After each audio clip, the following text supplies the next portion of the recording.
Good evening and welcome to Queer News Tonight. This is the world's first and only LGBTQ+ daily evening television news.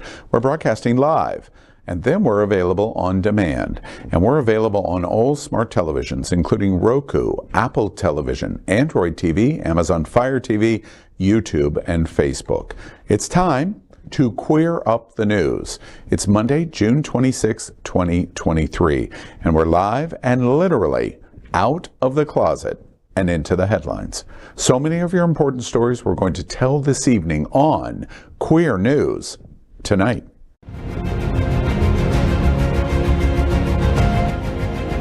This is the world's first live daily LGBTQ evening news show, literally out of the closet and into the headlines on Queer News Tonight with Al Ferguson. I'm your anchor at Queer News Tonight, Al Ferguson, and this evening we bring you the news of and a perspective representing the LGBTQ+ community from South Florida, America, and across our planet. This is the world's first and only unedited live LGBTQ+ evening news show. Whatever happens unique in LGBTQ+ news, you will see it and hear it. Hotspots Magazine, Happening Out Television Network, is a nonprofit 501c3 media company in the same model of PBS and NPR, but designed for the LGBTQ+ community. Our mission is to support the 10 pillars of our LGBTQ+ community. We want to inform and educate the key issues of our Black community, Latino, trans, students, youth, and seniors, HIV/AIDS healthcare, business, social justice, and faith. Help us support our community. We are part of one of the largest LGBTQ+ media companies in America, Hotspots Magazine and Happening Out Television Network. Our magazine is celebrating 38 years of LGBTQ+ experience, and our television news, talk, and entertainment shows support our mission to educate the LGBTQ+ and broader community. Well, let's welcome Mateo Ventura Bruer, the esteemed executive director of the Aqua Foundation for Women. Mateo is proudly trans and Latino and is Aqua's first transgender executive director. In the gay agenda, the Aqua Foundation for Women presents Break the Stigma, an HIV/AIDS conference for women and femmes. Break the Stigma, an HIV/AIDS conference for women and femmes, is an upcoming event organized by Aqua Foundation for Women to celebrate Southern HIV/AIDS Awareness Day. The event will be held on August 19th, 2023 in the Happening Out Television Network studio at Fort Lauderdale's Sunshine Cathedral Square from 10 a.m. to 2 p.m. The event is free and open to everyone. South Florida has the highest new HIV infection rates of any county or region in America and is especially high for women and people of color. You can register for Break the Stigma, an HIV/AIDS conference for women and femmes at aquafoundation.org/programs. Well, now let's welcome Dale Stine, a celebrity photographer that has captured some of South Florida's most noted personalities. He is the director of music ministry at the famous Unity on the Bay and moderator of Miami Gay List on Facebook, which also can be found on Instagram as @QueerListOfficial.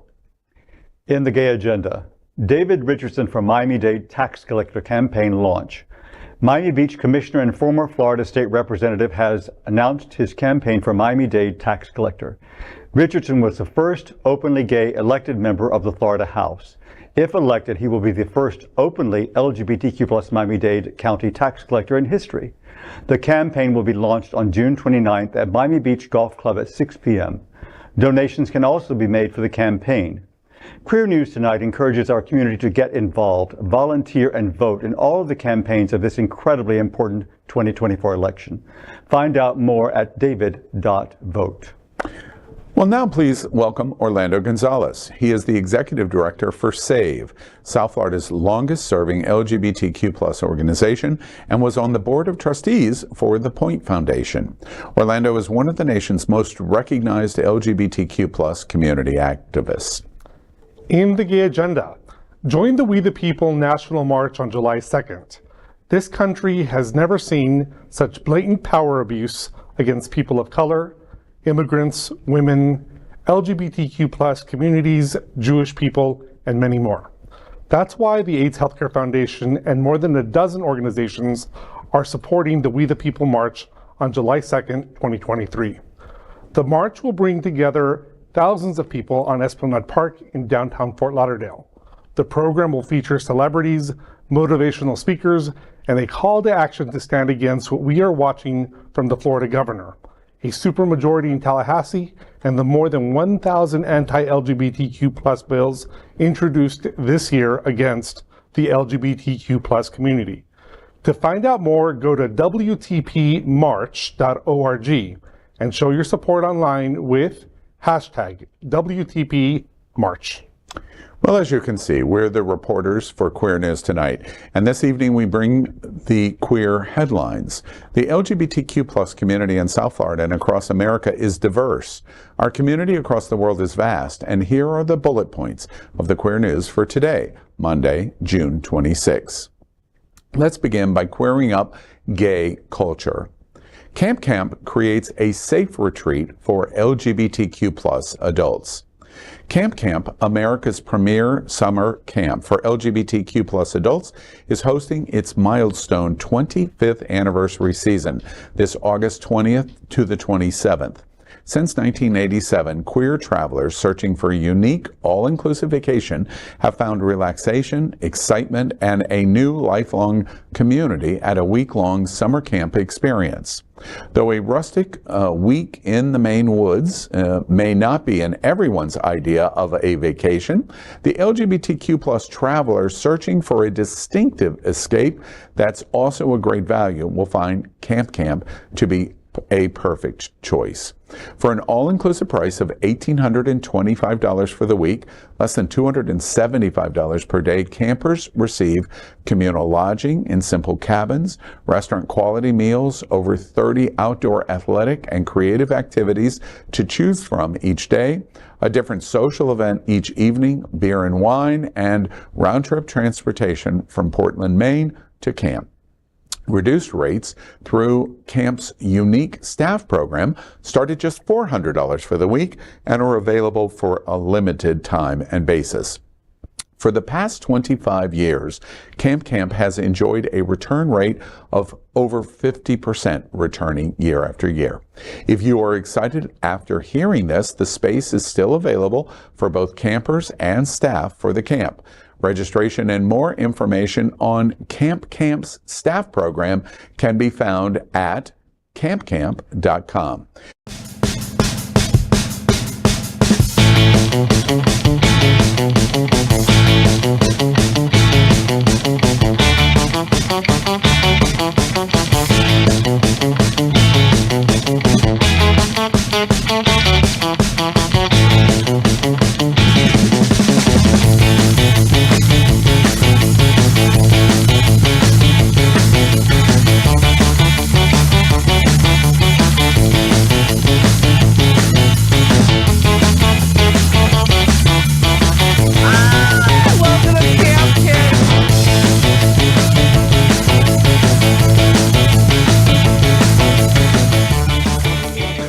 It's interesting to me. I know all of you know my long association with Sawmill.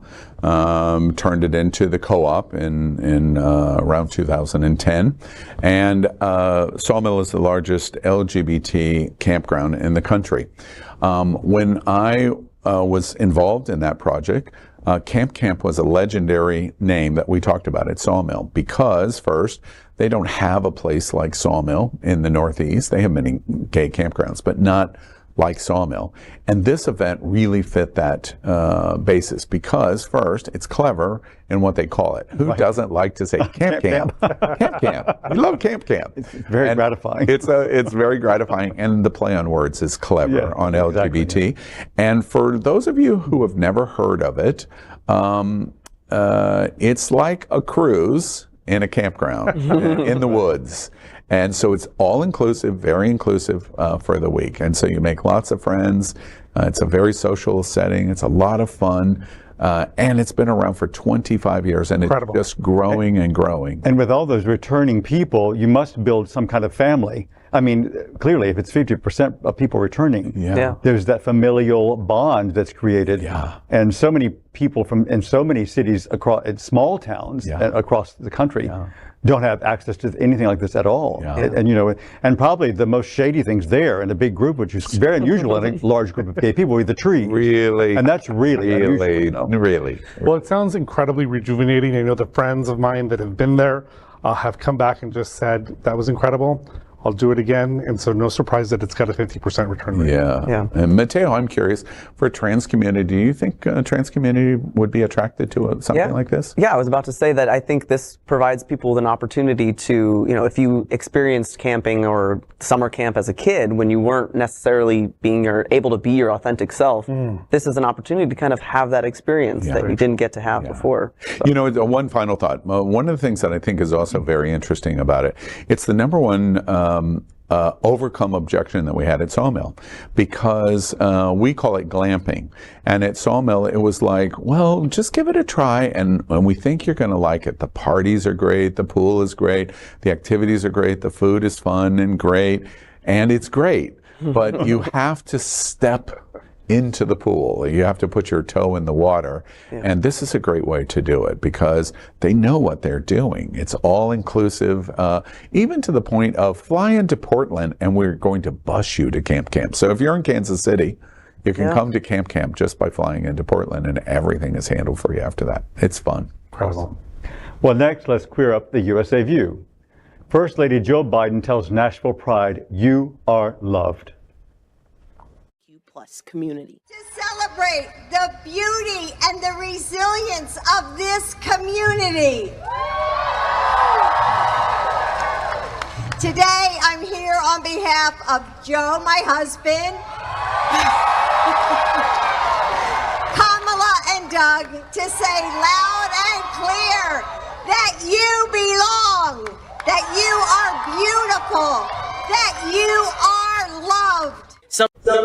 First Lady Jill Biden attended the Nashville Pride festivities Saturday to speak, sending a message from her husband, President Joe Biden, and her that they stand with the LGBTQ+ community in Nashville. The First Lady spoke on the equality main stage at the festival, which is fitting for the message she shared. She said there are those who wish to undo the progress the LGBTQ+ community has made, referring to the multiple bills state Republican lawmakers proposed this last legislative session, such as the anti-drag bill, which was deemed unconstitutional by a Tennessee federal judge at the beginning of the month, just in time for Pride. Dr. Jill Biden said that even though there are battles the community still has to face, this weekend is about joy and celebrating the beauty and resilience of the community. Her stop at Pride was brief before heading to another private political event in the area to speak. Mayor John Cooper accompanied her. Prior to their visit, barricades were placed near the stage to limit the crowd size, but Biden's message was loud and clear. Wow, this is just one of those uplifting stories of which we need more of, in my opinion. And it reminds me that in spite of all the terrible legislation that we're seeing happening, we still do have the most supportive president we've ever had in Joe Biden. I mean, from day one and from before day one.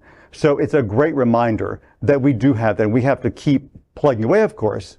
But it's great to have some positivity. Yeah, Orlando, I have to ask you, as such a leading political advocate for our activists, for our community, seeing the First Lady go to a Pride event like this and speak on the stage, that just must have been center lane for you. It really was, and I'll tell you what I took note about, and that is that one of the things that we always say when a presidential election year is coming up is we take note about the kind of campaign that the candidates are running. Are they going into the red states, right? Are they going into the South? Are they going to rallies? Are they doing what needs to be done that while it seems superficial, it actually really inspires and motivates voters, and it does the kind of magic that needs to happen.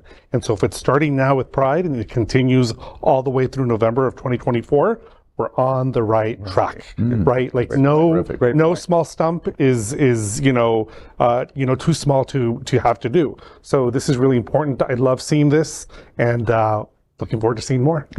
It reminds me that something we all need to remember, that people who don't live in the South or maybe don't live in rural areas, that queer people, people of color, we're here, we're out here in the South, and That's right. you can't just write off the entire portion of the nation as not being progressive, because that's just not the truth. So our leaders need to come talk to us. And to that point, it would be so easy for the White House not to do this. Really, the easy choice was to not do this. But Nashville and the state of Tennessee has been in the headlines over anti-trans, especially anti-drag. They got to it before even we did in Florida. And by the way, we're celebrating the federal ruling there. We're watching a supermajority state legislature. Oh, wait, another state has one, not just Florida, where a supermajority muzzles two black representatives in the state house in Nashville. And the White House's response is to voice opposition to all of those things, and we're going to throw in one of our big guns, which is to send the First Lady to Nashville to speak on. It really is a big deal. I completely agree with all three of your points. It's a big deal because it shoots a shot over the bow to say, we're not going to change that supermajority of the House in Nashville, but we're letting everybody in Tennessee know this state's important, and we're not giving up on LGBT. I think that's great. Yeah, and speaking of recent wins, next, let's queer up courts. Federal courts defy DeSantis for the third time in a month by blocking drag ban. A federal court blocked Florida's new drag show law, ruling the state's effort to bar children from attending adult live performances is overly vague and likely unconstitutional. The third time this month that federal courts have enjoined laws backed by Florida Governor Ron DeSantis that concern gender or LGBTQ+ matters. In all three cases, the issues supported by DeSantis, a Republican presidential candidate, lost because the laws appear to infringe on people's constitutional rights. The U.S. District Judge Gregory Presnell of the Middle District of Florida granted an injunction preventing the state from enforcing a law that bans minors from attending obscene live performances, calling it too broad. The judge refused to dismiss the law entirely, meaning the underlying lawsuit challenging it will go forward. The governor's office said the judge was dead wrong and predicted the state would win on appeal.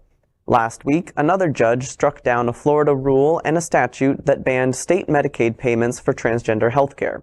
That same judge on June 6th partially blocked Florida from enforcing its recent ban on people under 18 receiving gender-affirming care such as puberty blockers and hormone therapy.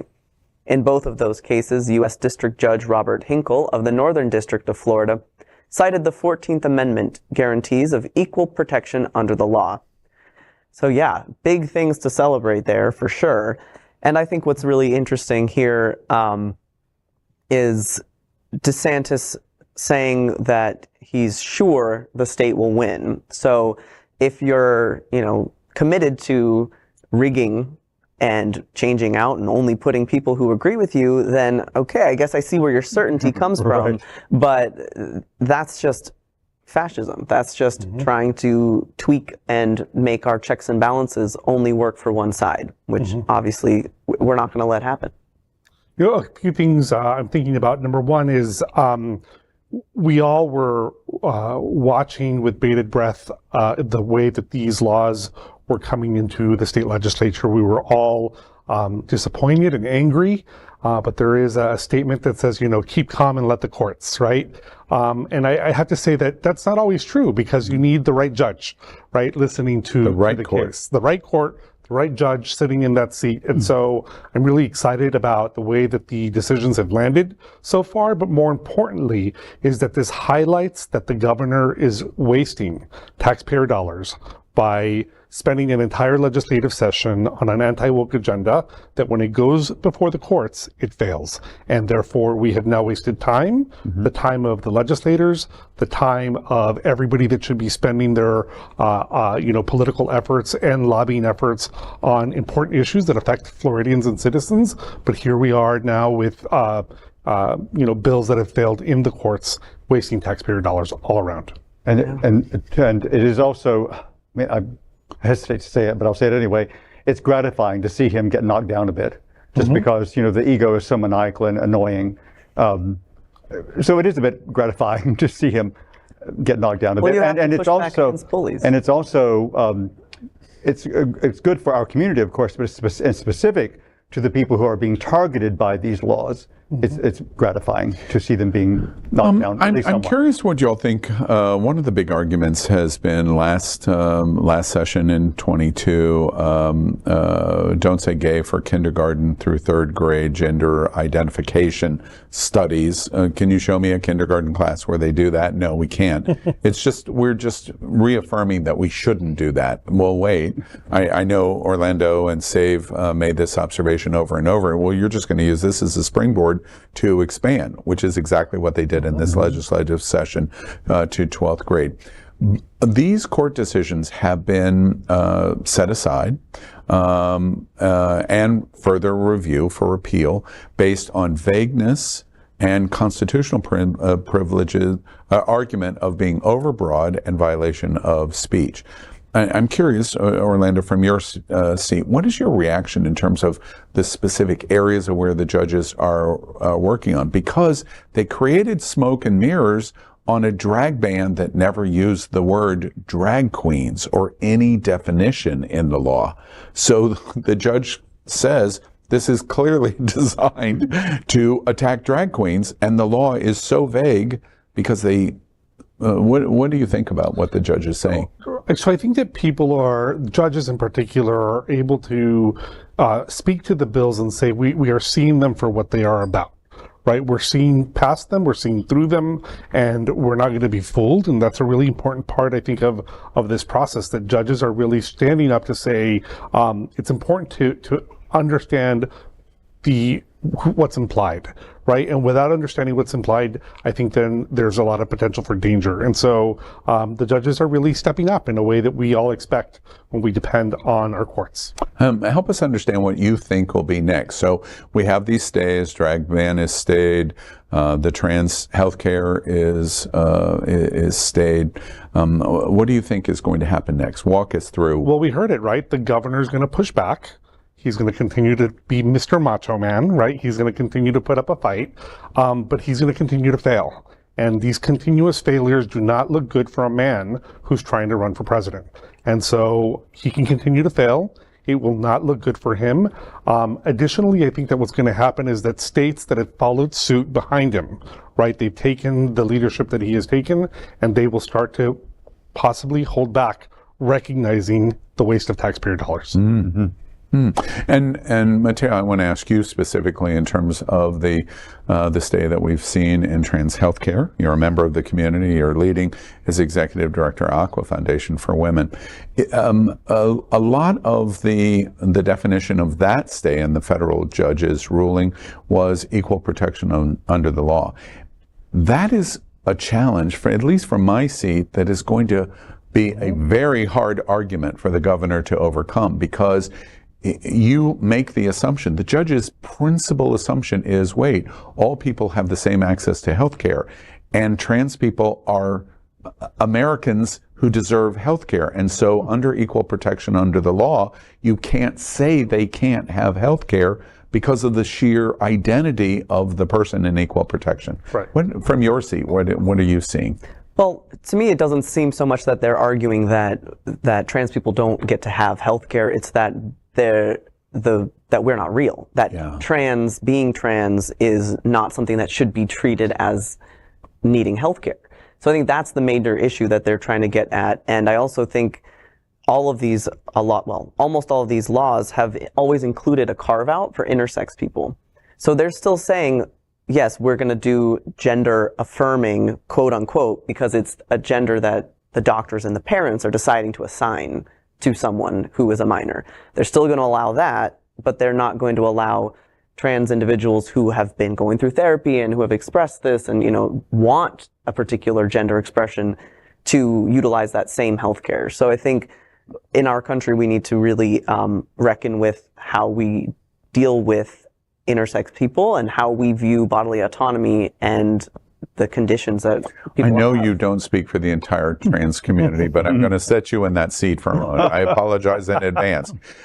This ruling and this decision that happened in the federal circuit, We don't get lots of victory moments for the trans community in the last couple of years. Yeah. Was this that? How did the trans community react to this federal ruling? I mean, it's definitely a win. It's a huge win, and I think we are still living in a lot of fear, but this is a really big sign that there's a lot of support behind the community. There's what we've been saying, all the medical boards that have been stating for decades that this is a best practice, that the judges and the courts are actually believing that and believing us and believing our parents and our families and everybody who is saying, I know myself, I know my child, they know themselves, this is what's right. So it's a big victory, and it's a bit of hope. One other question, again, you're not speaking for the entire community, I understand, but I have heard anecdotally, even over the weekend, in the last couple of days, that a number of healthcare providers that had basically placed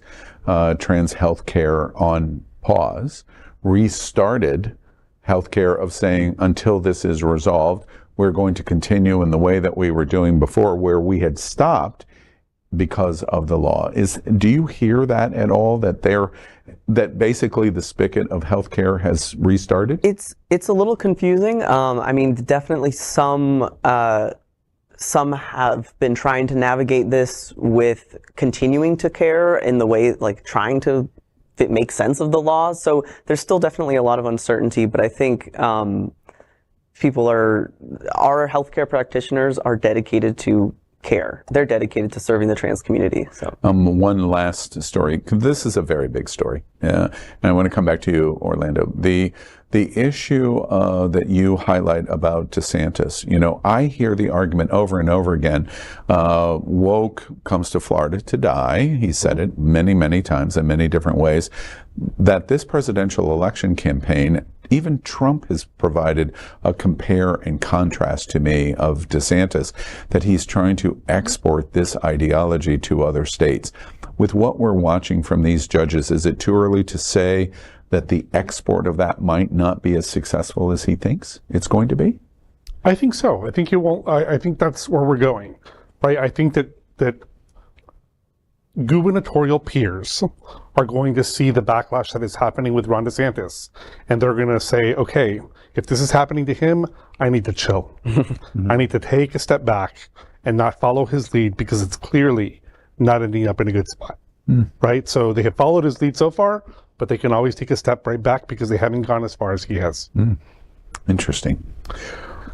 Next up, let's queer up trans rights. Kansas Attorney General Kris Kobach attempts to block trans people from updating birth certificates.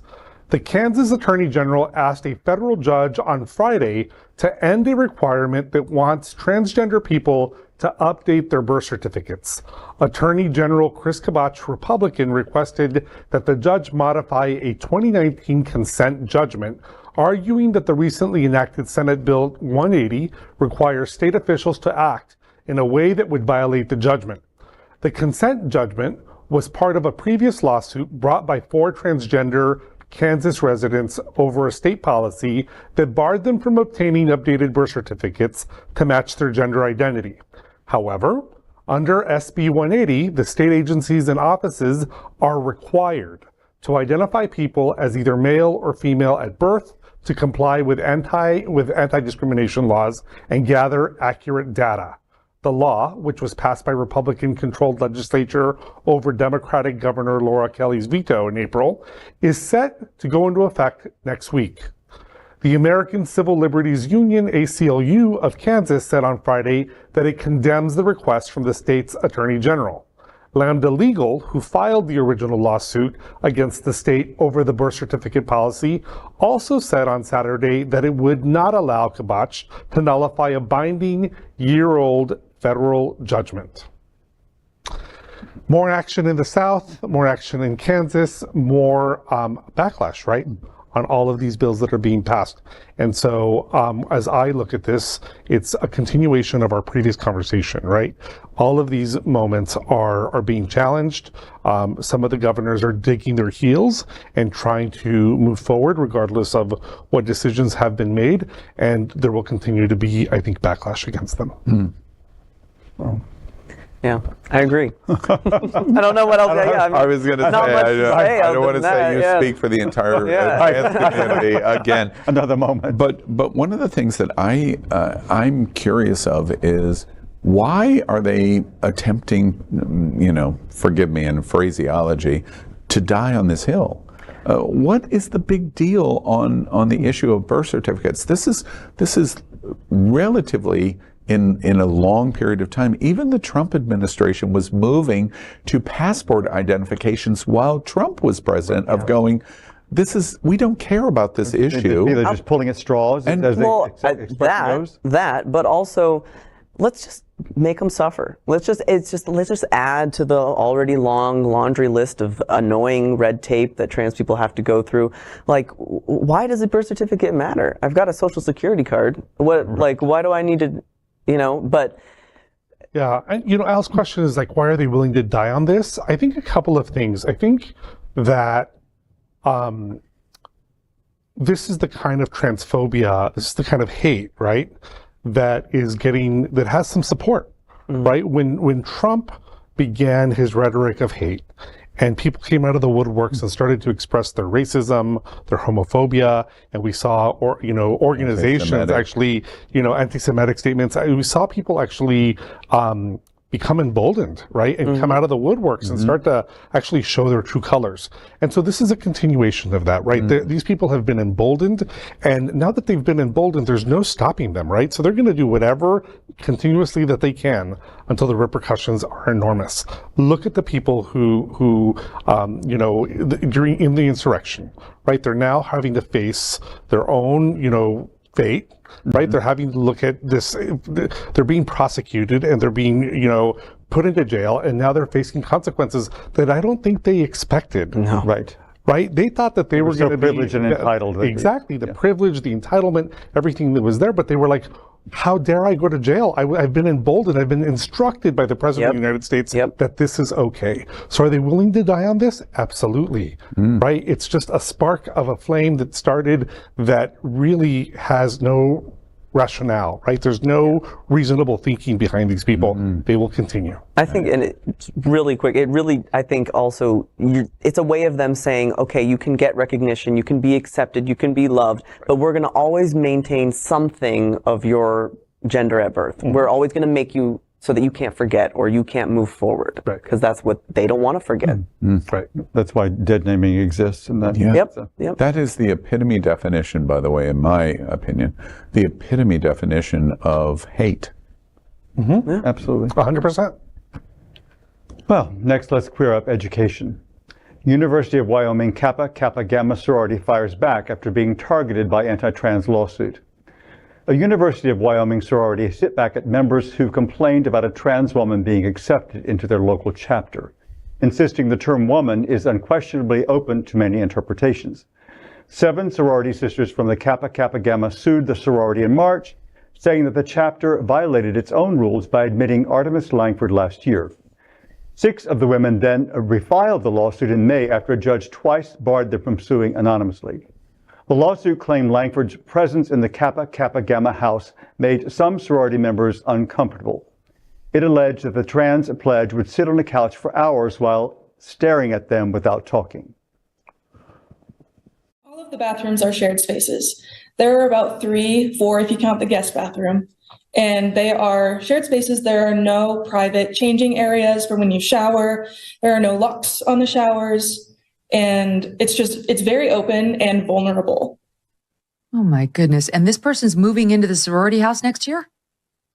What's interesting about that, Megan, is that there has been an exemption granted for him, for his safety, but not for these young women. On Tuesday, Kappa Kappa Gamma filed a motion to dismiss the suit, claiming that it is a frivolous attempt to kick Langford out for their political purposes. The motion also suggested the complaining members resign from the sorority if its position of inclusion is too offensive for them. In a separate filing Tuesday in support of the sorority's motion to dismiss the case, an attorney for Langford wrote that the lawsuit also fails to mention any wrongdoing or seek relief from Langford. Well, this story is it's quite bothersome. I mean, just like so many. But this sorority has had this policy in place of inclusion since 2015. So that's really already 8 years. So one would think that the members of the sorority knew this already when they were getting in. So I kind of just want to chime in and say what the attorney is saying for Langford there. If you don't like it, then just get out. Yeah. But it's a very perplexing situation to me. It's perplexing. I thought the judge's choice of words were powerful, right? If they are bothered by inclusion, then they need to just, step away and not want to be a part of the sorority. I thought that was very powerful. You are bothered by inclusion, right? And so I think that that's a very direct. Do you mean in a shaming way? In a shaming way, yeah. It's shaming somebody for not espousing values that actually are becoming of a person of high integrity, of just good character. So it's a great choice of words. I love the way the judge framed that. It was just like the similar thing if you would say, if you're bothered by love and joy, then go ahead. Right. Yeah. And again, I think it shows that we have way more allies than we do detractors. There's obviously a lot of bigots out there who are very loud, but I mean, this is Wyoming. People like to say, oh, that's the reddest of the red. It's in the country. No, there's plenty of decent people in Wyoming who are willing to support their LGBTQ neighbors. I was excited too in the story because I love new information. I didn't know that J.K. Rowling's daughter had pledged Kappa Kappa Gamma. So I thought that was very interesting that she did it. I didn't know she'd go to a place like the University of Wyoming, but that's totally interesting to me. Yeah. The other thing that I always on stories like this, I always apply this standard on broad civil rights. The argument here is that the trans person should not be allowed to be in the sorority. And you hear the judge's interpretation, and perhaps it'll be challenged and it'll continue up the hill. But at the end of the day, I was the president of my fraternity, Sigma Chi, at the University of Central Florida. My standard on a story like this and an event like this is always what would have happened in black civil rights. What would have happened in 1964 if somebody would have pledged Sigma Chi? Sigma Chi was 70 years old. Already in 1964, they would not have allowed a black pledge. They would not have. And then the question is, you get into the courts, somebody sues, you can be a member, you can't be a member. It would be the exact story that we watched here at Kappa Kappa Gamma in 1964. Yeah. Okay, you can understand that because that was the history of the time. Not right, but that was the history of the time.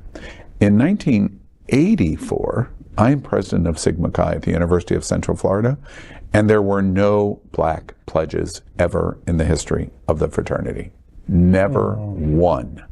In 1984. And the first black pledge, we fought in a blackball session for like 10 hours of insistence of the president of the fraternity and a whole gamut of other pledge brothers that said, he's coming. This is the time. It's absolute. Shut up. And if you don't want to, get out of Kappa Kappa Gamma if you don't believe that this is important. But one person could throw the black ball and stop it. And we fought and fought and fought and wore them down and wore them down and wore them down. That's this story. My story in 1984. It really was the story in 1964. And it's the trans story here at the University of Wyoming in 2023. Come on and give me a break. And oh, by the way, that pledge that finally got into Sigma Chi in 1984 went on to be the first black student government president at the University of Central Florida. Cool. That's why you let her in to Kappa Kappa Gamma. You have no idea the quality that person is going to become. Yep.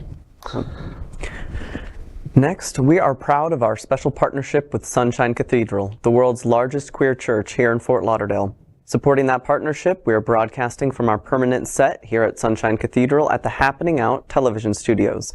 We broadcast Sunshine Cathedral's Sunday International Service at 10:30 a.m.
Well, we finish tonight's Queer News headlines with a segment we call LGBTQ plus 1 Minute News. LGBTQ plus 1 Minute News. Let's queer up the worldview. Istanbul police detained 50 after banned Pride March. Turkish police detained at least 50 people on Sunday after Istanbul's LGBTQ plus community held its annual Pride March. The government, led by President Erdogan and his Islamist-rooted AK party, has toughened its stance on LGBTQ plus freedoms. Speaking after his election victory in a runoff last month, Erdogan accused opposition parties of being pro-LGBT. On Sunday, police in riot gear prevented access to Istiklal Avenue, the traditional venue for Pride marches, as well as the central Taksim Square. Hundreds of people carrying rainbow and transgender flags gathered instead in Mystic Park in the Sicily district. They chanted slogans while organizers read a statement to mark Pride Week. A big rainbow flag was hung on a multi-story car park nearby. LGBTQ plus 1 Minute News. Let's queer up business. A strained year between Starbucks and their workers' union erupts after Pride decoration ban. Workers at dozens of U.S. Starbucks locations held strikes this week to express their outrage over accusations by the Baristas Union that managers at several U.S. city and U.S. cafes removed rainbow flags and decorations supporting LGBTQ plus Pride Month. Union members handed out flyers and talked to passers-by about the action, while several customers chose not to enter in support of the strike.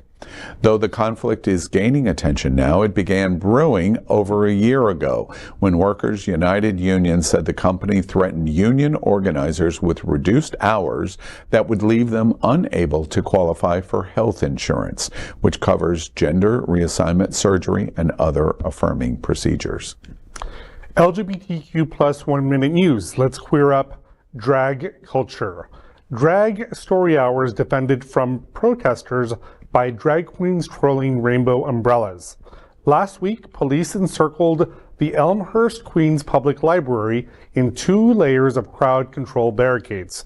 Next to arrive were the volunteers carrying rainbow umbrellas and brightly colored posters with sayings like, quote, "Libraries are for everyone," unquote. Minutes before a family-oriented drag story time was set to begin, inside the library, the right-wing protesters arrived.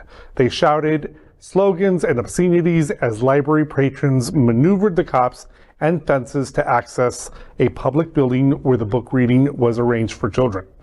Pauline Park, a longtime Queens-based LGBTQ rights advocate and organizer, watched this anti-drag demonstration, where a few bigots, some of them with the Proud Boys, were on one side, and on the other side, people from throughout Queens, both LGBT and non-queer folks who were supporting this event, were present. LGBTQ plus 1 Minute News. Let's queer up health. More states pledge to be trans healthcare sanctuaries. Democratic governors and state lawmakers across the country are mobilizing against a surge of Republican restrictions on transgender healthcare by establishing their states as sanctuaries for gender-affirming care. Earlier this month, Maryland became the 11th state to offer sanctuary. Last year, California became the first state to declare itself a sanctuary. It has since been joined by Colorado, Connecticut, Illinois, Maryland, Massachusetts, Minnesota, New Jersey, New Mexico, Vermont, and Washington.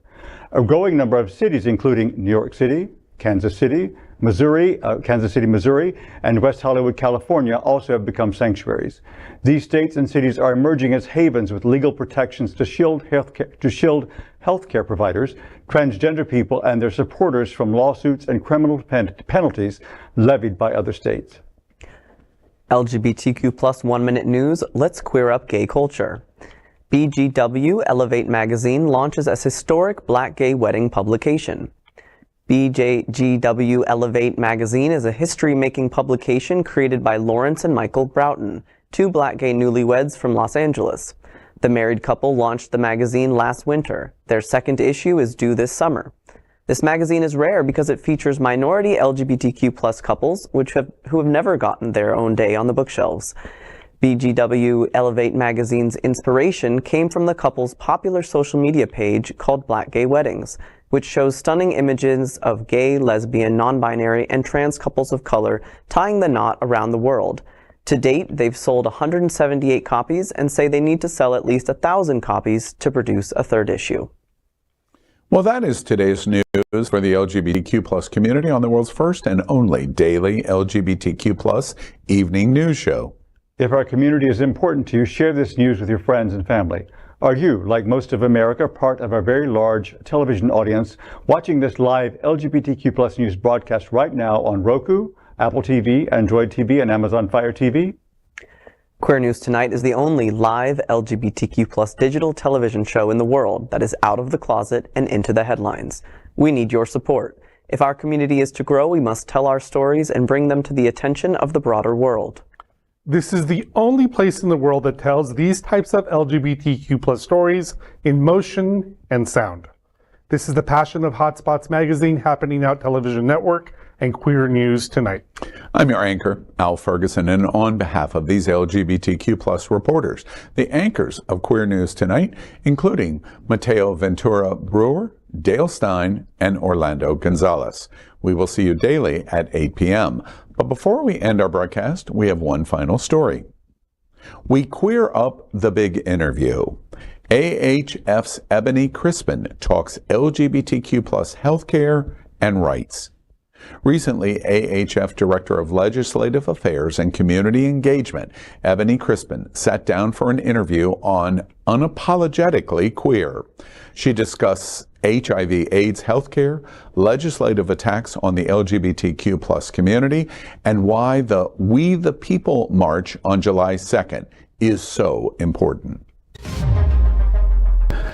Well, at present, the authoritarian lawmakers and leaders in America, all over America, are criminalizing immigrants, women's rights to make healthcare decisions, sexuality, gender expression, blackness, homelessness, and even religious diversity and freedoms.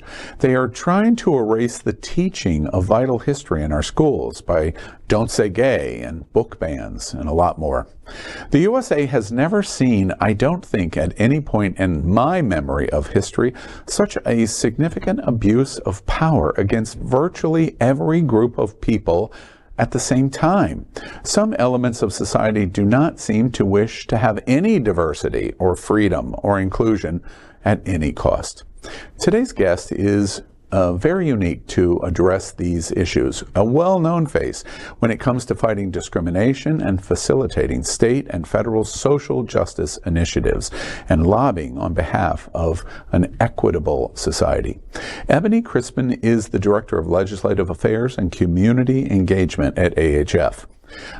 For all of our viewers, welcome to Unapologetically Queer. I'm your host, Al Ferguson, and I am proud to talk to some of the most interesting people of our LGBTQ plus and ally community that are the most interesting to the LGBTQ plus community. This program is unique because it is an unedited conversation. At Hotspots Magazine Happening Out Television Network, our mission is based on the 10 pillars of the LGBTQ plus community. We believe our history and then our future are based on these communities of Black LGBTQ+, Latino, lesbian and queer women, trans, students and youth, seniors, HIV/AIDS healthcare, business, social justice, and faith. Well, like the movie Network, I loved that movie in the 1970s where everyone threw their televisions out their high-rise windows yelling, "I'm mad as hell and we won't take it anymore." Well, there seems to be a growing discontent in America today over our authoritarian lawmakers dictating what we are allowed to read, do, be, and even say. Hence, it is refreshing and assuring to see the We the People National March that is going to occur on July 2nd. One of the principal architects is with us today, Ebony Crispin. Well, welcome, Ebony, and I have to get right out of the gate. I understand you are an unapologetically queer ally. I am. You are unapologetically queer for our community. Yeah, I feel, as a cisgender straight woman, it's been shocking, to say the least, that there aren't more people with the level of privilege that I do have. that don't take the stand that they should make when it comes to people that don't have the opportunities that many people do. As a Black woman, we can have a different discussion, but I think as a cisgender woman who checks off quite a bit of boxes, that capitalism would suggest make you better. You follow a Christian path, you get married, then you have children, you go to college and get a good job, and you don't argue too much, don't speak out too much. And so from my perspective, it is incumbent upon people with privilege, whatever that may look like, to say more about the opportunities that other people don't have. Yeah, excellent opportunity today to kind of check off all of those boxes. But before we do, before we talk about this interesting march on July 2nd, let's talk about AHF. A lot of people know AHF, but perhaps a lot of people don't really understand the details of the AIDS Healthcare Foundation. It is a global nonprofit organization that offers cutting-edge medicine and advocacy to over 1.7 million people around the world in 45 countries. It is also the largest provider of HIV/AIDS medical care in the entire world. Ebony, first, help us understand what exactly HIV does, its principal mission of what you do. So I think for us, AIDS Healthcare Foundation is following two paths. One, providing healthcare, as you pointed out, and medicine regardless of someone's ability to pay. Ryan White, starting in the 90s, allows the kind of programming, one example in Ryan White, allows the kind of programming and financing that gives people the opportunity and the needs that someone living with HIV and AIDS will have. And that includes going to a healthcare center like ours, taking the medication needed in order to have beautiful, long, fulfilling lives. And so AHF, being one of the largest organization that does so, as you pointed out, our goal is to be able to be a public health institution that lives as an example for what government agencies, NGOs, other nonprofit organizations must do in order to have successful, safe, flourishing neighborhoods, communities. And from our perspective, we want to make sure that people know that they have an advocacy organization in us. And I think that's the second path that's important to note, that whether it's civil rights through the lens of Black lives and that of those within the African diaspora, and or someone that is in the immigrant community, and or someone who is in the LGBTQIA community, wherever it intersects, organizations like ours, and specifically to AIDS Healthcare Foundation, are advocating on behalf of often people that aren't voiceless, but are often unheard, ignored. And so that's part of the reason why the march was established, is because we need to be a public health organization that says we are in a health crisis. These different variables intersect: housing, healthcare, food disparities, et cetera. They affect how our clients get into care, stay in care. And so what we're trying to do and work hard to do, and it's successfully done over the 30 years that AHF has been around, is really push and fight back when systems look to continue to oppress, roll back the establishment of equitable laws, or at least the attempt at it, so that our clients and people that aren't clients, frankly, don't have the ability to get married, to have a say on their own bodily autonomy. The issues surrounding housing inequities, the list goes on. I learned something about AHF that caught me by surprise in December. In the last days of Dr. Fauci, Anthony Fauci, serving as the director of NIH, I was pleased to be able to do basically the only LGBT television interview with him as he exited. And he talked about the process of AIDS, HIV in America. He talked about his friend Larry Kramer, and he talked about how ACT UP was a counterbalance to NIH and government response. But he spoke a lot about NGOs and nonprofits, and the conversation about AHF, for example, was interesting to me because while AHF is a global organization, really its efforts are in regional and local implementation. And Dr. Fauci said that the most important response to AIDS and the most important response of getting us to the zero new transmission goal of 2030 is organizations like AHF, but on the regional and local basis. Do you agree with that? That it's local implementation that really makes the difference in fighting AIDS, HIV, and the needs in our community, that it's local? I think in large part, as a community outreach advocate, I think part of what we have seen proven is that when you are, you have your ear to the ground in, let's say, a rural part of Mississippi, for example, what we have discovered, which I don't think is necessarily a surprise to anyone, is some of the needs, not all of them, there are common denominators for sure, but some of the needs that a person in rural Mississippi may be very different than the urban core that is Miami, Florida, as an example. And so having regional directors in those areas, having grassroots organizers, having small or nonprofit organizations, 1 to 2, 3 person orgs that are doing the work to connect the dots between the person who has a high risk of testing positive for HIV or is living with HIV. Our goal is to be able to, in some ways, handhold them and make sure that they have all of the access to care that they need in order to get and stay in care. What we have found is that you can't do that always by having a global reach. There's work on the global side, of course, and I don't want to minimize that. However, to your point, having regional offices, small healthcare centers across the country, in many organizations, in many ASOs like AHF, what's important for us is that we are having non-traditional partners in these areas, that we are working with local municipalities, that we are sitting on councils and in the street, so to speak, really talking to people about what's going on in their experience, that really may have nothing, that we think has nothing to do with HIV and AIDS, but is a variable that helps unfortunately, the uptick of new cases of HIV in areas like I've mentioned.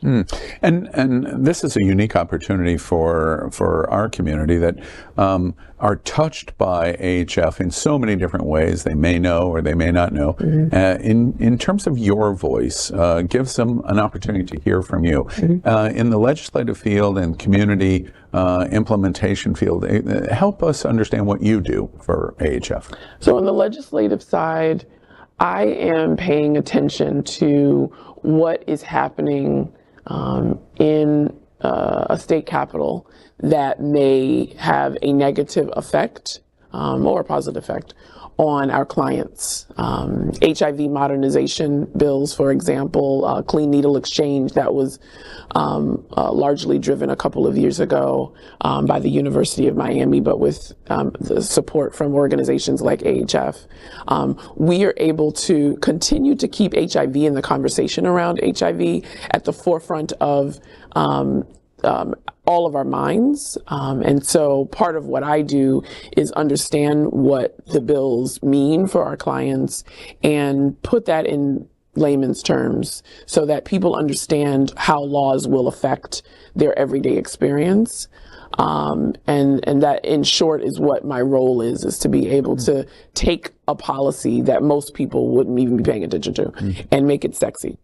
To be honest. And we'll get to the reason that's important in terms of following the legislation and what's going on in the politics in Florida and really all over the country. One other thing that I think was interesting is HIV and AIDS is not an LGBT thing. It affects everyone. But as we know, through history, it has just disproportionately affected in the early days, certainly gay men, but it's moved long and far beyond that. One of the things that I didn't know until recently that caught me by surprise is that the founder and CEO of AHF, Michael Weinstein, is gay and comes from our community.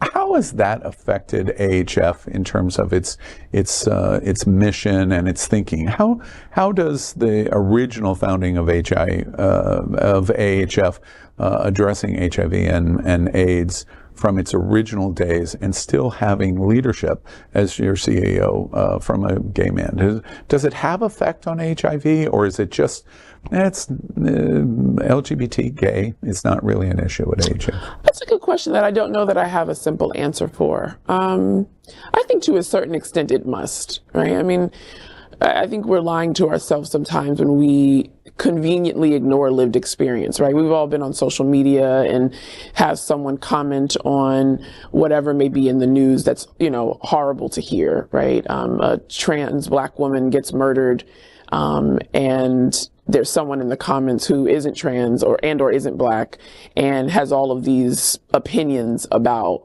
how a person is living their life.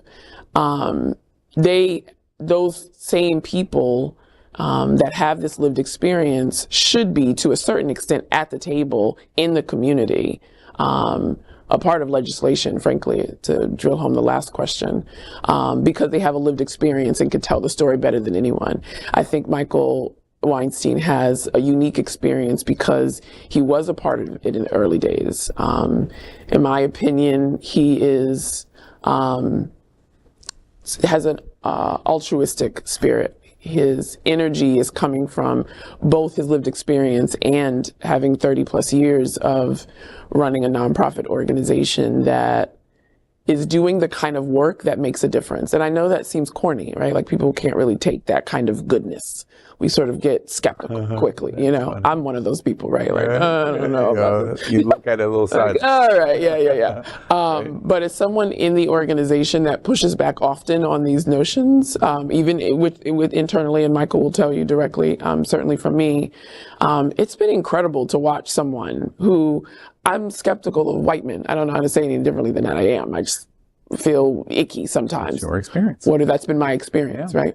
And to have worked with him and for him for many years now, it's been cool to watch someone who's had a lived experience. I love that. And he's truly philanthropic. I mean, I don't know. I'm one of the most skeptical people in the world, even though I'm idealistic too, which I know is weird. Yeah.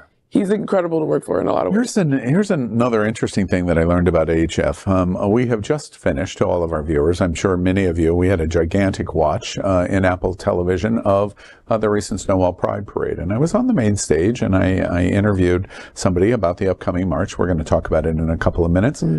But one of the things that I learned that brought me the soundbite in the conversation in the section or the segment that we did on AHF was 96 cents on every dollar is going back to the community. That is an astounding number. And the reason why that was so interesting to me is she made it very clear in our conversation that we should all be intentioned on where we were spending our money in our healthcare, and that the pharmacy mission for AHF as a nonprofit, no disrespect to a Walgreens or CVS, they do a fantastic job, but when you're working with AHF and pharmacy, etc., 96 cents of every dollar that is spent, however it is spent, is coming back to community. Tell me a little bit about that. First off, that's accurate. It is. Yeah.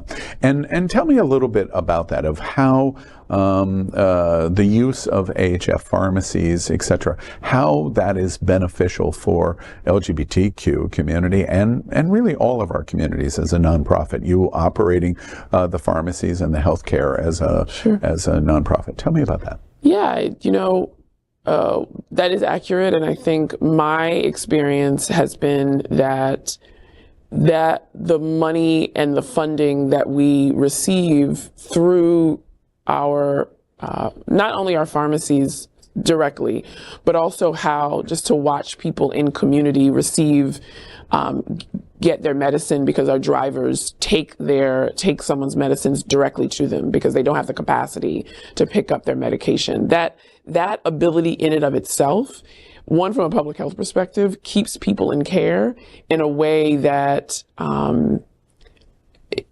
not all systems allow for. And what I mean by that is something as simple as transportation, having people that work for AHF bring someone their medication is one way that we help to end the epidemic. And it seems sort of trivial, but as someone that's been in the community for almost 20 years, I can tell you firsthand, the people that are often most affected by some of the public health crisis that we experience as a country, in this country and others, frankly, is sometimes these what seems like menial issues that maybe, I can't speak for yourself, but for me, I take for granted because I can get in a car and go to Transportation, right, exactly. Yeah. And so I just give that as an example because I think that's an important one.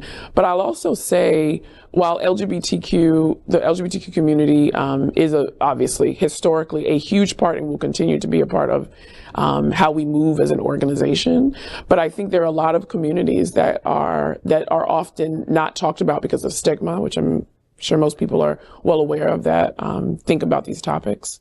But from our perspective, we work with and partner and sometimes fund programs that are led by trans-led organizations, that are led by Black women organizations, that are Hispanic-led organizations and focus, where we are in communities with 55 plus folks. And I think what I try to do, and I know other people in the community that mobilize around these topics, is really consider what it looks like to not create silos in the community. How do we bridge the gap between these different groups so that people don't feel left out? And as someone who has personally been, unfortunately, negatively affected by the medical community in other ways, while I am HIV negative, I do know what it's like to feel like I'm not being heard, and through the lens of even seen, and that's literally and figuratively, frankly,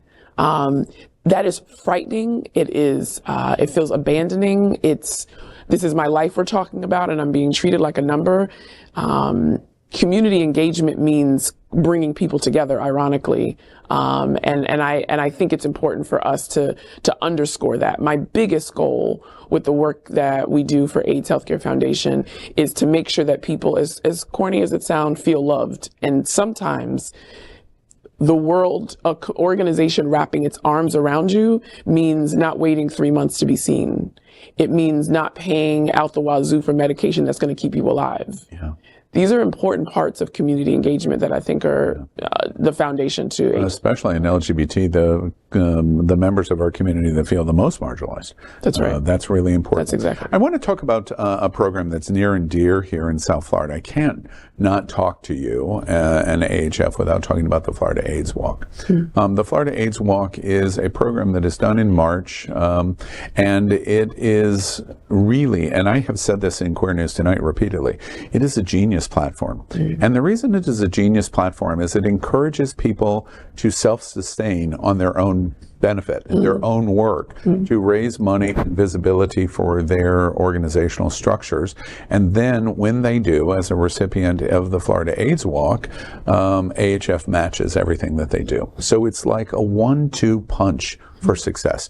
And we're talking about Afro Pride, and we're talking about social justice organizations like Equality Florida and SAVE.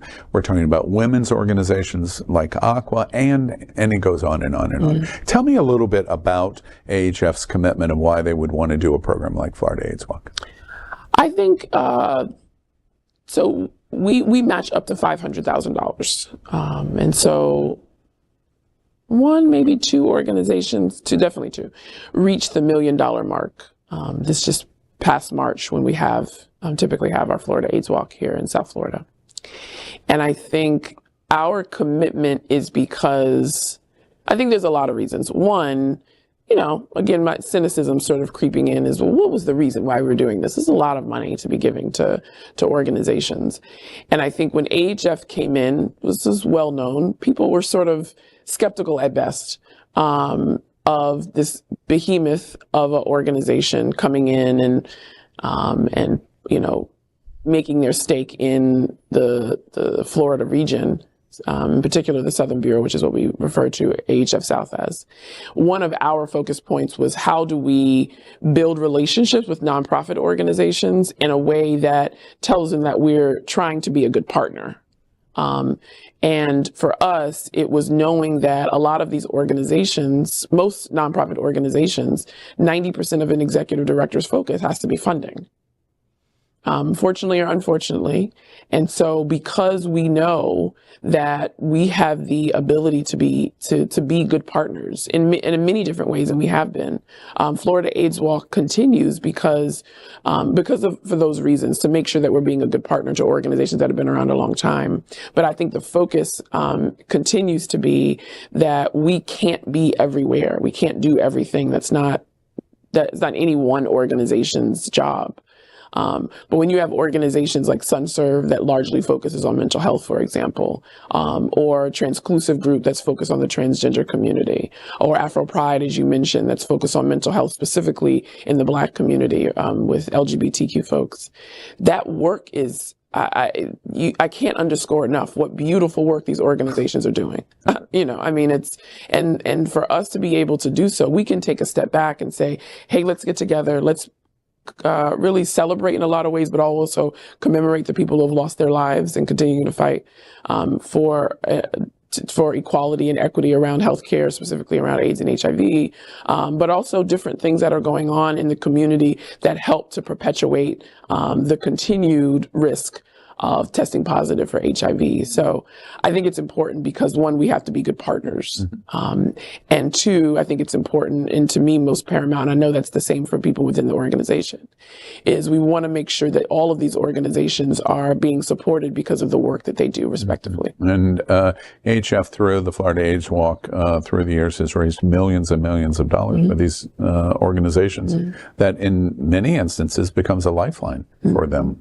We went through we've done 100 stories in the last 3 years at Queer News Tonight about the survivability of our nonprofits over COVID-19. So AHF steps in. Remind me, because I don't remember the number, 2023, the Florida AIDS Walk, what was the total in terms of? Just over $2.1 million. $2.1 million. It's just breathtaking. And again, I say the genius behind it is it asks the organizations and those that support the organizations to invest in themselves by making the work happen to raise the first primary money that is then matched by HF. It's an amazing program.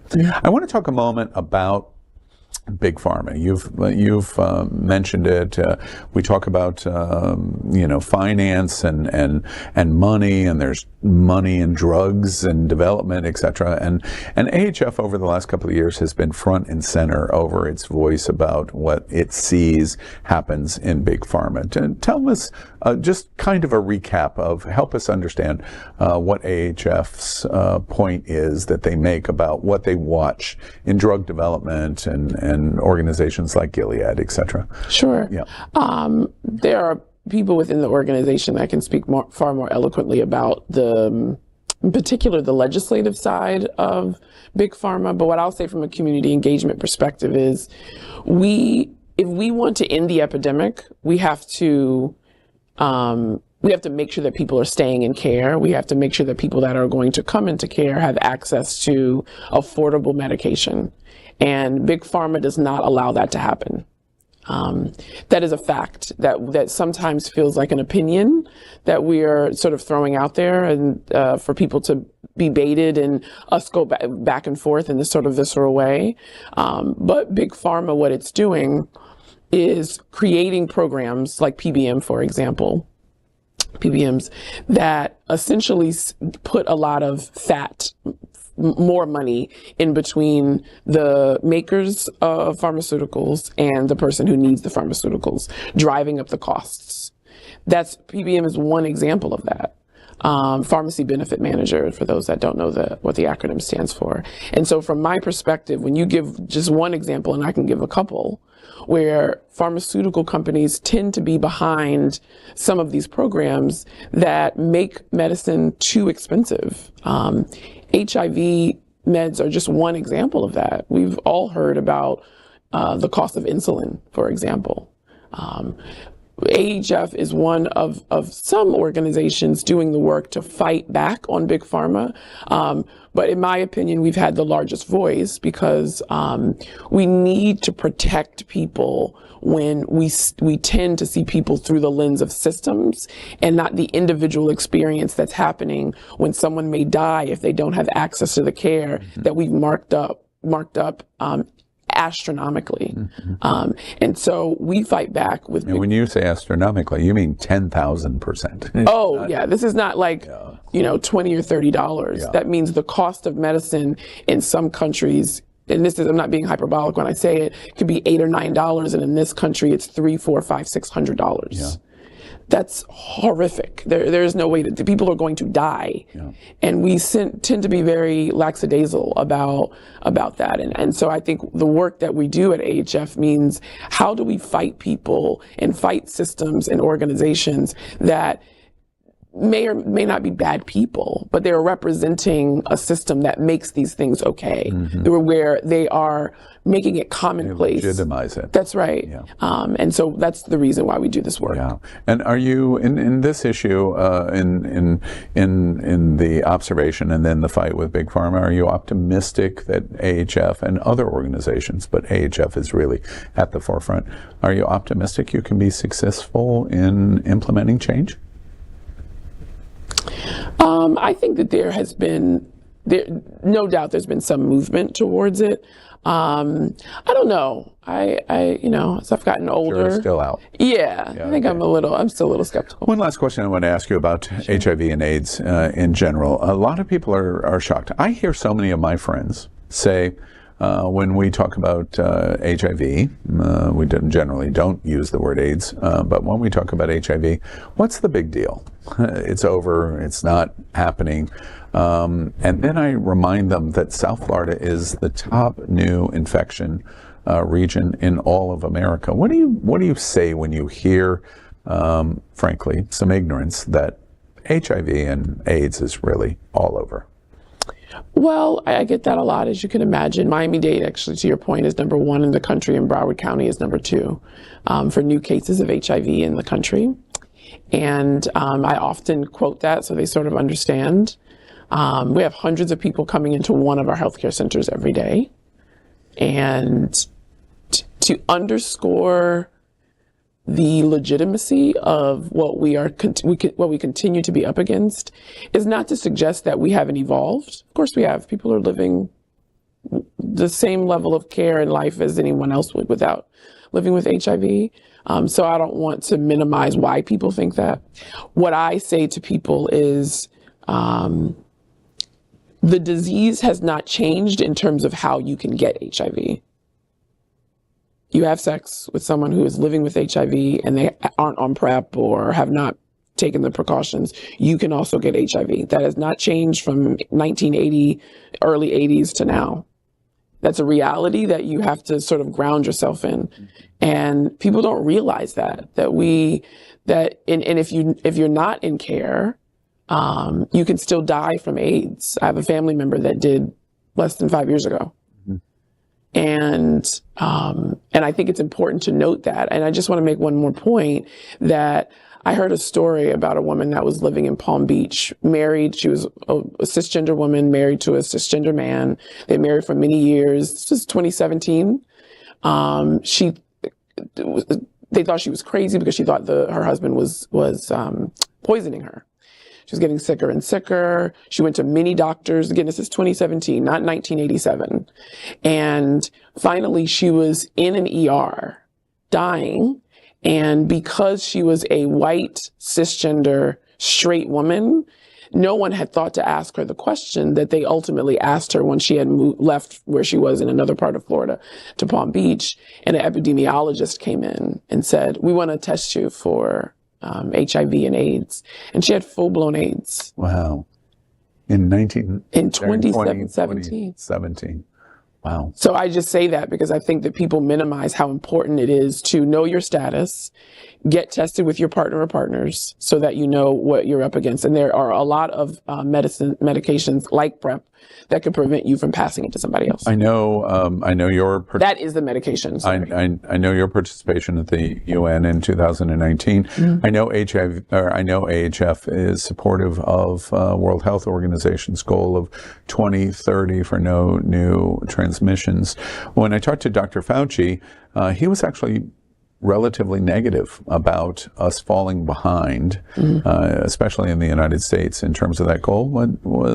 Your seat, what do you think in terms of our pursuit of that goal, no new transmissions in 2030? I think it's a lofty goal. I think we have a lot of work to do if 2030 is realistic. I feel, based on my knowledge and what I see in community, how I see government interact, which is positive in a lot of ways, but how the government interacts in other areas like housing insecurities, food disparities, the uptick of some of these legislations, for example. I think we are pushing people out of care. I think we are continuing to stigmatize a lot of these groups, which to me will only increase the number of cases. I think 2030 is lofty. Yeah, lofty. All right. Well, as you can see, as we explore with Ebony the incredibly important role that AHF serves in our community and our healthcare, HIV/AIDS healthcare, which is one of our pillars in our nonprofit mission statement. Along comes this event, the We the People March on July 2nd. We've talked about it a lot. Your mission statement on it says, and challenges everybody, and that's the reason why I repeat it, because it jumped off the page at me. We won't go back. Let's march forward together.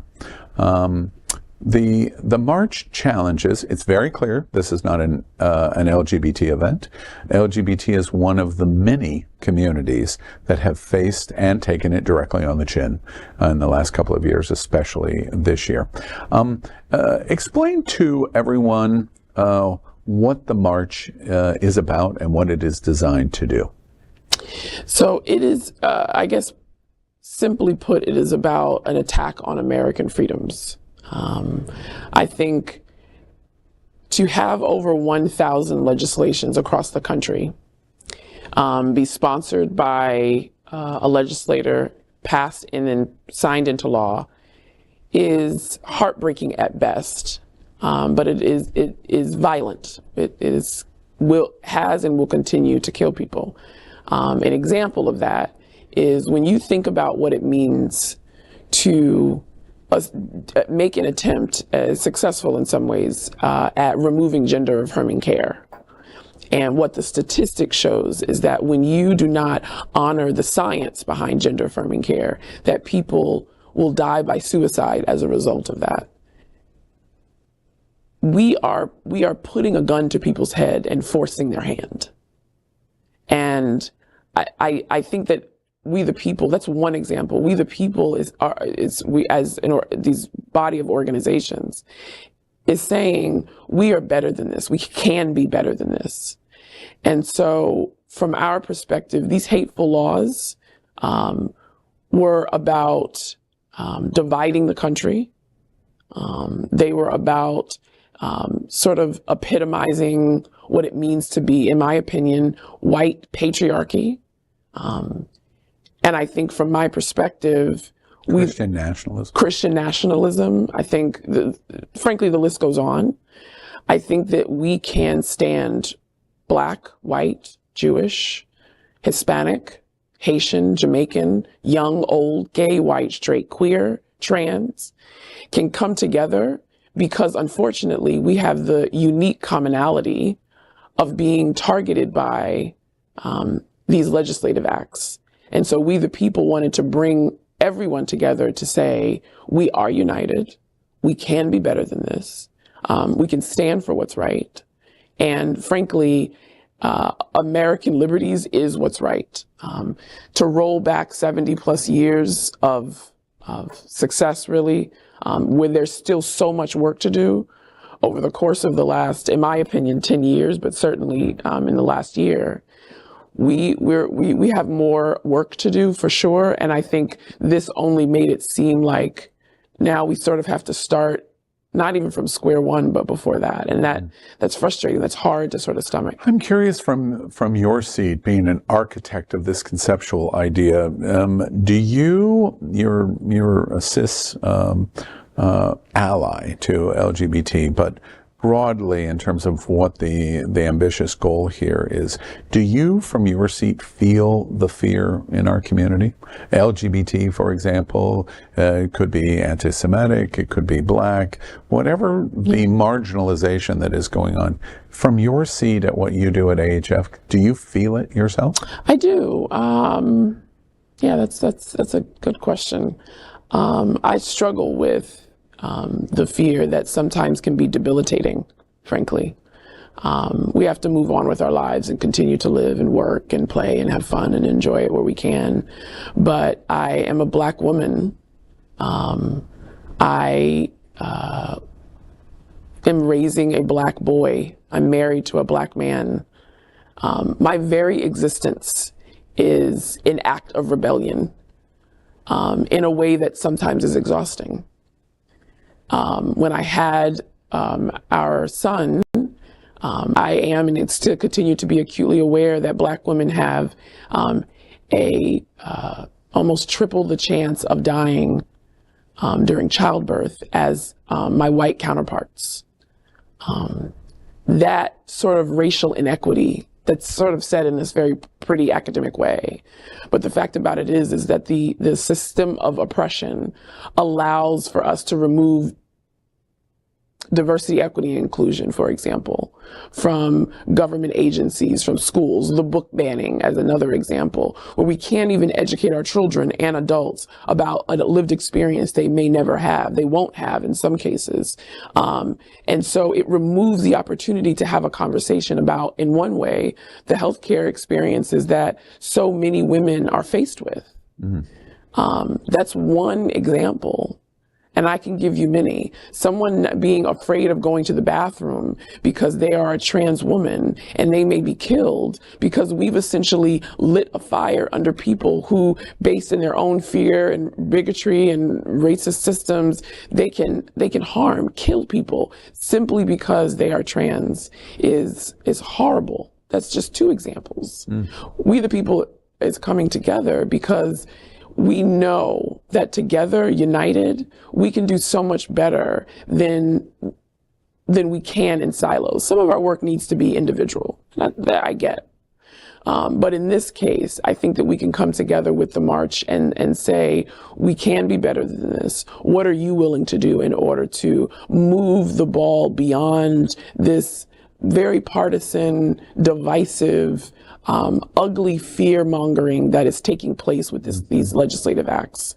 That's why we the people came together. You know, I was, frankly, it's an interesting observation you make. I was disappointed in this legislative session when the debate over black AP course in Florida was debated so heavily, and debate is a Democratic word, and that's so therefore not what happened. And I was gonna say, I was putting it mildly. Yes, mildly, exactly. And I thought when DeSantis made his observation on the linkage of the Black History AP course, and that it was based in queer theory, that the connection that he made, there would be an overwhelming response from the Black community, and there would be an overwhelming response from the LGBTQ community, because he made that connection, and both communities would kind of unite together to stand against that.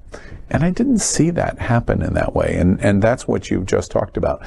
From the standpoint of these different communities that are attacked, women in terms of their decision-making of their own health care, or what's happening to trans, or the anti-Semitic slurs. You know, I just had this conversation with Congresswoman Debbie Wasserman Schultz, and she expresses in the district and in the city that she lives the Semitic rise that has taken place against her and her community.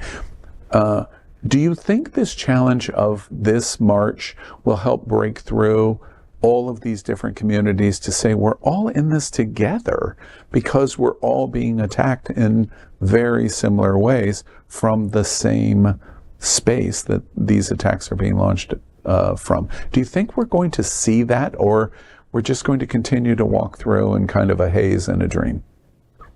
I do think that there will be a shift. I think there's work to do. I think the coalition partners, ACLU, ADL, Dream Defenders, Florida Rising, et cetera. Anti-Defamation League. Yes. We have a lot of incredible partners that will continue the work after the march. I think the march is a first step. But I do believe through the coalition and the respective work that each organization is doing on their own to support these efforts, I think that it is and will continue to ignite something really powerful. When Michael Weinstein came to us with this idea, the team that's been planning internally in part with the coalition, I think some people were sort of skeptical and also tired. Like, hey, we've been at this kind of thing for a long time. I don't have it, in, He's beating us down. Yeah, like this is enough, please God. Right.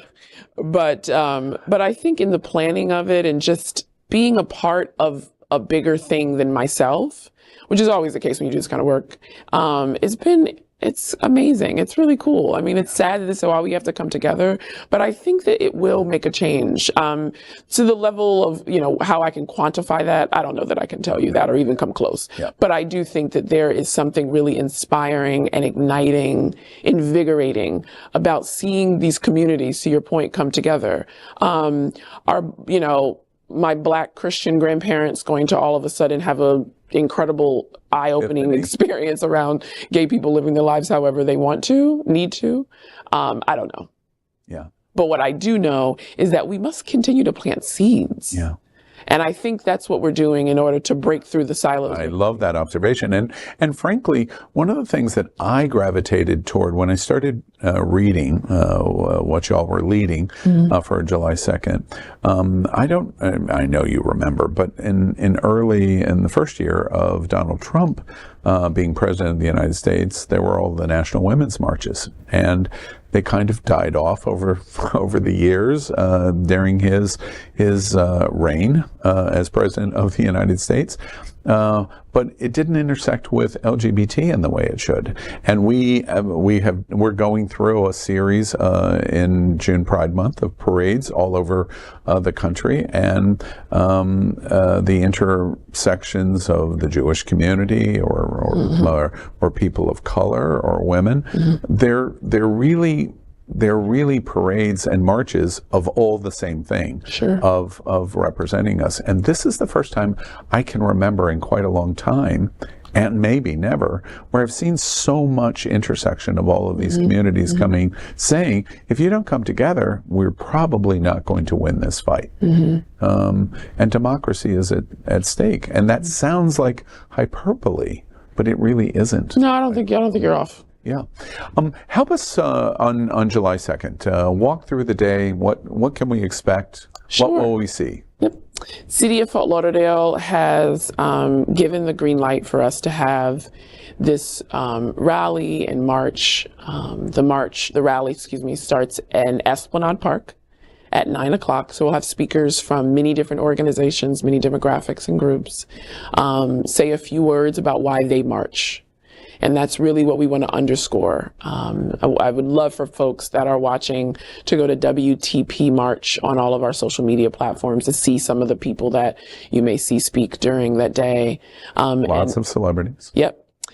We have a lot of people that have supported us, like Debbie Allen, Dolores Huerta, Bootsy Collins, the president of the National Urban League, Mark Morial, and all of our 50 nonprofit organizations and community groups and for-profit companies as well, to say the least, will be at the rally from 9 to 11, and then 11 a.m. around 11:15, we'll march for, it's about less than a mile here in downtown Fort Lauderdale. There'll be food trucks and music, family-friendly event for us to be able to bring people together. So we're going to have fun while we're saving democracy. That's right. Listen, if it's not fun, I don't want to play. Right, exactly. That's it. Exactly. And are you optimistic on the turnout? I am. Yeah, we've done a lot of We've done a lot of work. Yeah. And I think there are a lot of people in community that do work just like I do, and you know what it is to put together these sort of events. You just had Stonewall, so you understand. Yeah. And I do think we're going to see, I have no doubt we'll see thousands of people. Yeah, you're going to see thousands of people. There is no doubt of that. I springboard the need for the march in terms of what we're watching. Not only the 1,000 pieces of legislation that have been introduced around the country. I just ask you point blank, we're sitting here in Florida. We went through the drag ban fear at Stonewall and what we've watched there, and trans, and the expansion of Don't Say Gay to the 12th grade, and. Sure. It's launched by somebody from the governor's mansion who wants to be president of the United States. Why, from your seat and your legislative experience at AHF, of what you watch, what is it that we're watching? Why is this happening? And help beyond the fear that's experienced in my community, LGBT. Why, from your seat, what does your eye tell you? This is happening because, and the fill in the blank. I think there are a lot of reasons. I don't know that we have enough time to sort of go into to why. I think there's a history. We live in a country that has a history of, at the very least, sort of forcing people into the box and corner that we think would make everyone, the most people, most comfortable. And so even though there's, you're sort of steering me away from it, I do think that there is a fear with people that understand the perspective of people that put these legislations forward. And while I don't understand their perspective completely, I think change is a scary notion for a lot of people. I think that people have a difficult time understanding that some people are non-binary, for example. They can't get their mind around that people are either man or woman. And that is one example of feeling scared. They feel fearful of what that means. And I don't mean scared in the sort of literal way. I mean, it feels unknown. And what do I do with that unknown? And we haven't taken an opportunity. Uncomfortable. That's right. Exactly. Yeah. I think another example with book banning, for example, and this has been written, I think a lot of times non-Black folks don't want to be faced with the reality of what this country has done and in a lot of cases continues to do to Black people. And so having to see that reiterated feels uncomfortable. I think there are a lot of non-Black people that do welcome the conversation, that are curious and want to know more. I think those people are a part of the We the People coalition.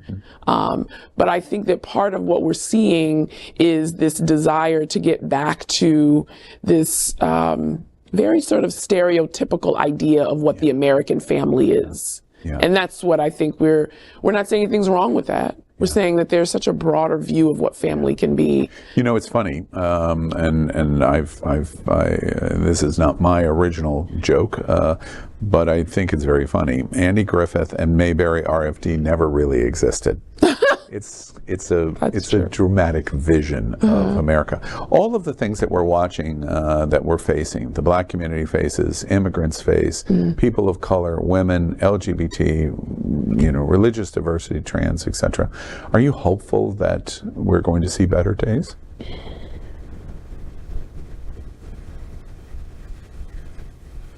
I don't know that I would be doing my job if there wasn't a level of hope and idealism that lives within me.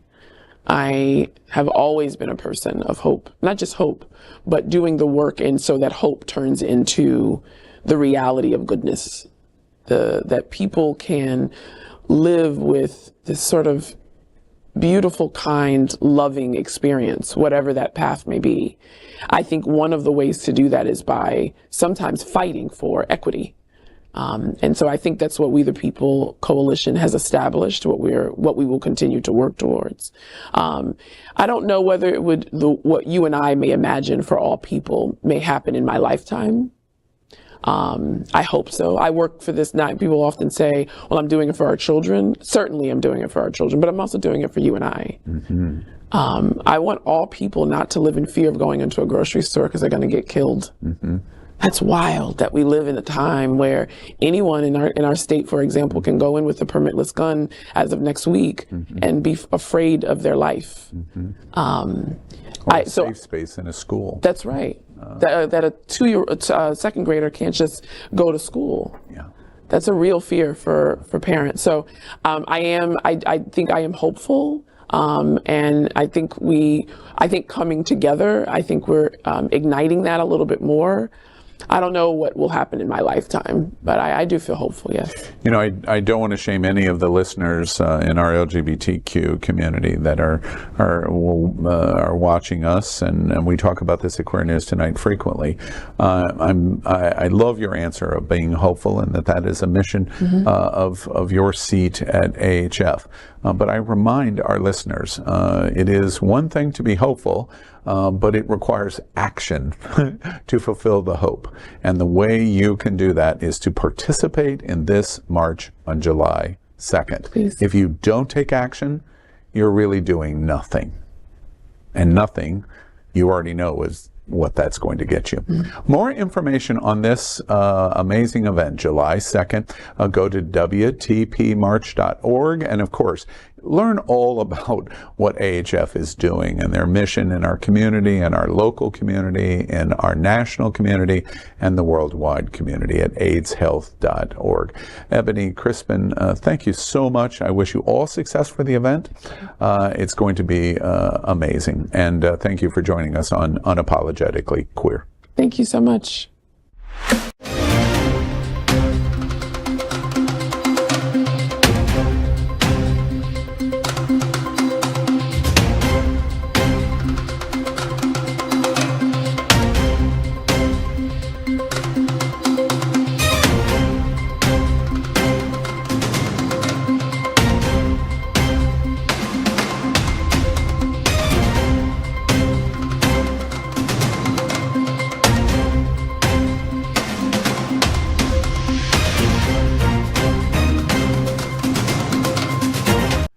LGBTQ plus news is vital for our community and for the broader world as a whole.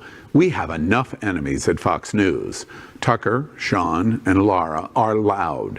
We need passionate allies. Happening Out television network, Queer News Tonight, and It's Happening Out are literally out of the closet and into the headlines. Our community needs your support. Like this broadcast and subscribe now to ensure the growth of the entire LGBTQ plus community.